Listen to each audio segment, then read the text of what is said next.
Je suis né à Valframbert, une petite commune à côté d'Alençon, le 18 avril 1917. J'ai donc fait 2 années de service militaire, comme c'était à l'époque, et le 3 septembre 1939, j'étais sous les drapeaux. Bon.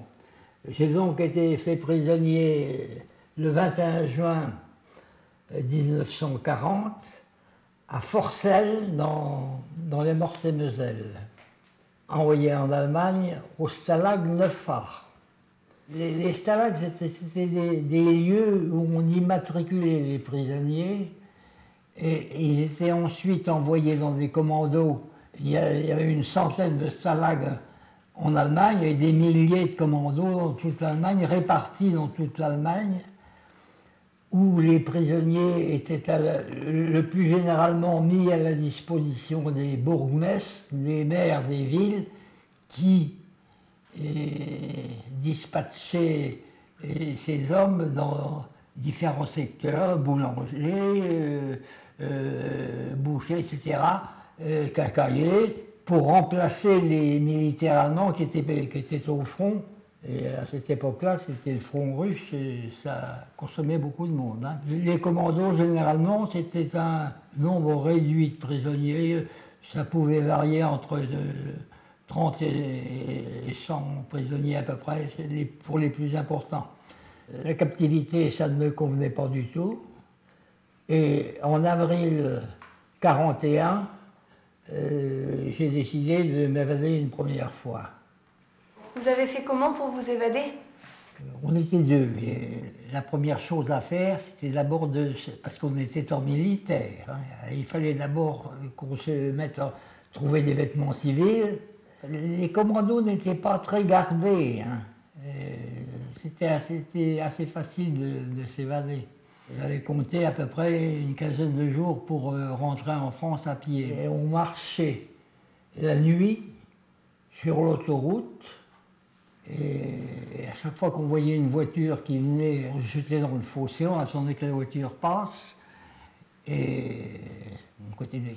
Au bout de 9 jours, on n'avait plus de provisions. Et entre parenthèses, le plus pénible, c'était la soif. On entendait le bruit des ruisseaux, on se ravitaillait en eau comme ça. Mais pas très souvent. Hein. Bon, au bout de 9 jours, mon camarade, il était un petit peu gringalet, il ne pouvait plus avancer, on n'avait plus de nourriture. On a décidé de se séparer à Worms, de chercher à s'emparer d'une bicyclette et puis de continuer en bicyclette. Du fait qu'on n'avait plus de nourriture, il fallait aller vite. Hein. Alors lui a réussi à prendre une bicyclette et à filer. Moi, je me suis fait prendre par la Gestapo au moment où j'allais prendre la bicyclette. Bon, voilà. Alors, à la suite de cette aventure-là, j'ai, comme tous les prisonniers, été envoyé dans un commando disciplinaire. Et ma deuxième évasion, je vous dirais qu'elle n'avait pas été préparée du tout. Mais c'était au mois d'août de la même année, 1941, et j'avais été chassé de ce commando disciplinaire par une invasion de puces. Alors on était partis à 2, on avait réussi à se procurer là un vélo.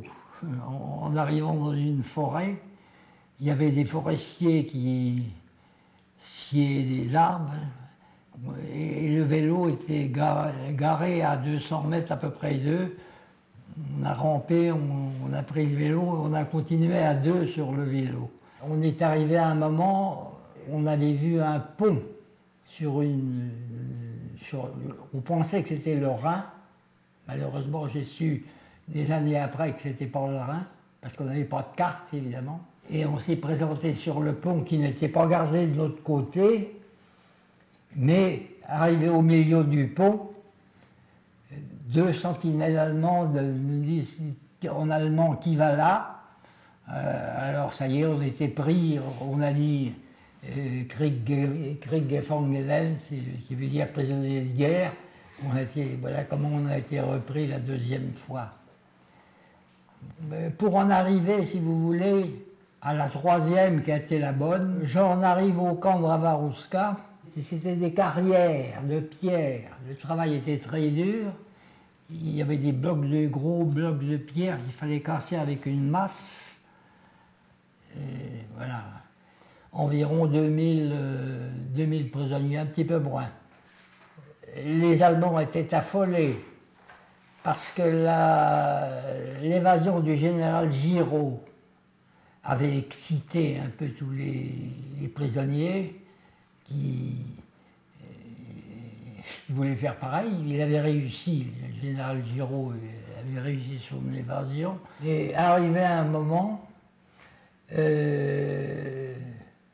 de mes camarades, il s'appelle Albert Lallet, me dit, j'ai bien envie d'essayer une troisième évasion, et qu'est-ce que tu en penses? J'ai dit d'accord. Il demandait des volontaires pour partir en commando, parce que le camp de Ravarouska avait des sous-camps et des commandos aussi. On est donc parti en camion dans un commando qui s'appelle Zverziniec. Au bout de 2 jours, 2 ou 3 jours, parce que j'ai pas pris de notes, hein, alors c'était un jour près, vous savez. À 9h du soir, on nous annonce qu'un tunnel a été creusé et que ce sera pour cette nuit.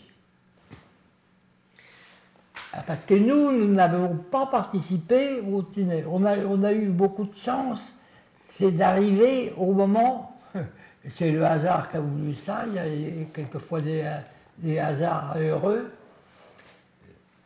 Au bout de 2 jours, on apprend qu'il y avait un tunnel et que c'était le moment du départ. 92 évadés se sont évadés. 92. C'est officiel. Ce tunnel ne débouchait pas en dehors des barbelés, mais à l'intérieur du camp. En arrivant à la sortie du tunnel, qu'est-ce que je vois? Un énorme trou dans les barbelés. On aurait presque pu y passer debout, mais enfin, on y est passé à 4 pattes. Comme ça. Bon. Donc, tout se passe très très bien, tout le monde passe. Alors, il y avait sur la gauche un mirador, avec une sentinelle en armes, évidemment, et ils n'ont rien vu, parce que il paraît, ça je l'ai appris après, hein, il paraît qu'il y avait des gens qui revenaient du front, parmi la troupe allemande, qui revenaient du front russe et qui fêtaient leur retour avec de l'alcool, et ça nous a servi, quoi. Bon, alors, je précise que les organisateurs nous avaient dit, vous partez par groupe de 4. Donc, je partais avec Albert Lallet, puis 2 autres inconnus avec moi, toutes les 5 minutes. Hein. J'avais fait une boussole.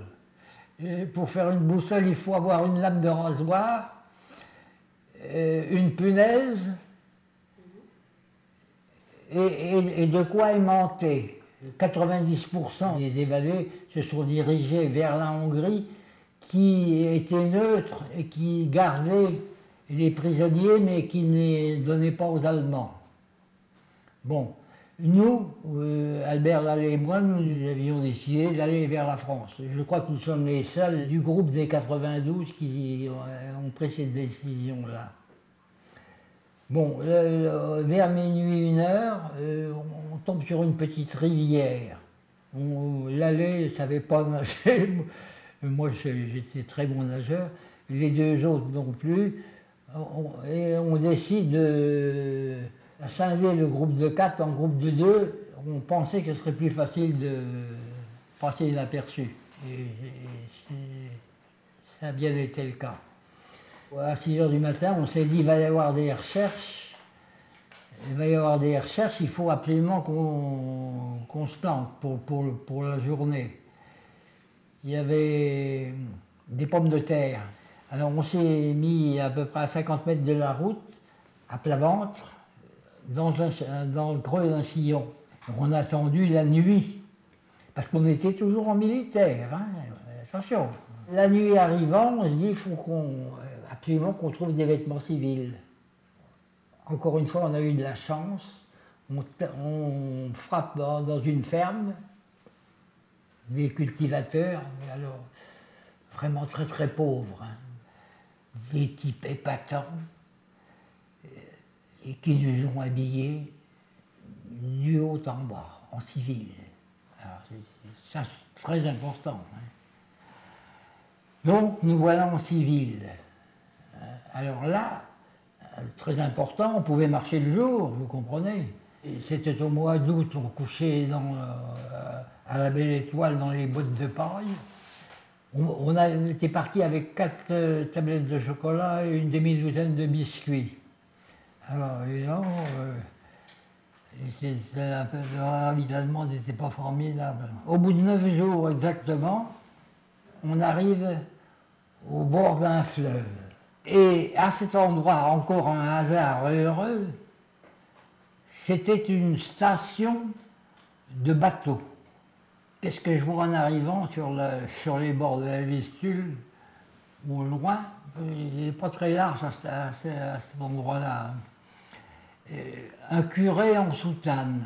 Je tombe mes vêtements, puis je traverse le fleuve à la nage, et j'entre en contact avec ce Polonais, curé. Vous savez, à cette époque-là, presque tous les Polonais parlaient français. Je lui dis que j'étais un prisonnier évadé, que nous étions tous les deux évadés. Les Polonais, les Allemands et les Russes, hein, c'était la peste, hein, ils n'aimaient pas. Il nous dit, bah, écoutez, il y a un bateau qui va passer vers 9-10 heures du soir et qui monte sur Varsovie. Alors, je lui dis, parfait, mais on n'a pas d'argent, comment on va faire? Le bateau arrive, et le curé parlote avec les conducteurs du bateau, et puis 10 minutes après, il dit, montez. C'est l'état d'esprit polonais vis-à-vis des Français à l'époque, c'était quelque chose de merveilleux, hein. Pour nous, on arrive à Varsovie entre 8 et 9 heures du matin. Mais là, il y a eu un os, parce qu'on s'aperçoit au moment de débarquer qu'il y avait 2 sentinelles allemandes en armes à attendre l'arrivée du bateau. On s'est dit, ça y est, c'est fini, on est coincé.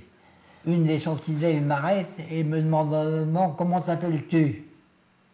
J'ai eu le bon réflexe, je lui ai dit, Jelinski. Je suis passé. Je ne sais pas comment j'allais y passer, je ne l'ai jamais su, mais il est passé.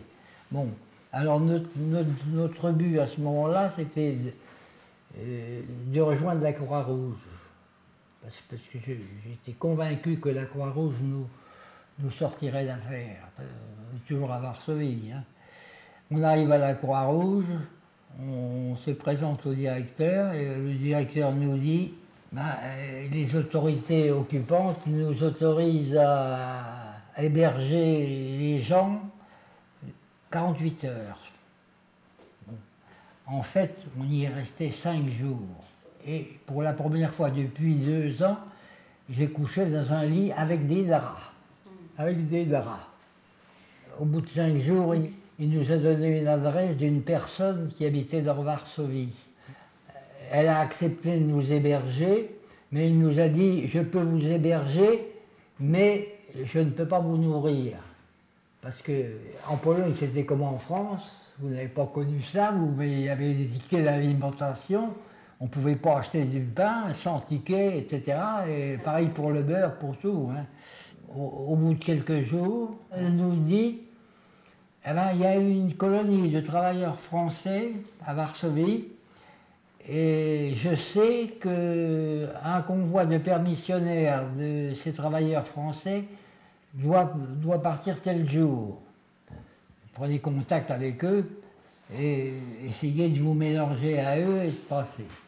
Bon, on prend contact un soir et ils nous disent, demain nous partons à 15, si vous voulez présentez-vous en même temps que les permissionnaires, vous serez mélangé au groupe et vous pourrez passer le contrôle à Varsovie.